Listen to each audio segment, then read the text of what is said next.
তোকে বল কি করে বোঝাই, দুজনেই হয়ে আছি এক। পারবো না আমি রাখ। একই বাপের দুই সন্তান, আয়াস এবং আলিশা।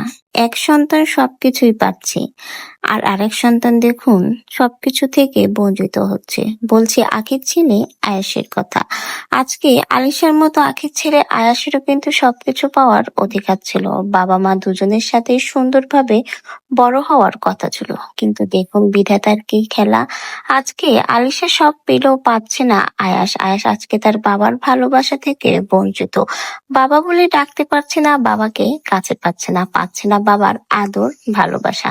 যে বয়সে এই ছোট সন্তান আজকে বাবার কাঁধে চড়ে বড় হওয়ার কথা ছিল, সেই বয়সে আজকে আয়াস কেবলই মাত্র তার মায়ের দায়িত্বে বড় হচ্ছে। বাবা কখনোই তার খোঁজ খবর কিছুই রাখে না, এমনকি ভরণ পোষণের কোনো খরচও দেয় না তার বাবা আহাদ।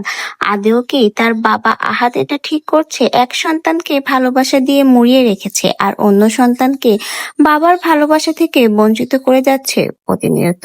আল্লাহ ছাড় দেয়, ছেড়ে দেয় না, কথাটা সত্য। হয়তো আজকে আয়াসকে তার বাবার ভালোবাসা, বাবার আদর যত্ন থেকে বঞ্চিত করছে, একসময় হয়তো এটা আলিশের কপালেও না হয় জুটতে পারে। কারণ আল্লাহ কখনো একপাক্ষিক বিচার করে না, আল্লাহর বিচার সর্বত্রই সমান হয়।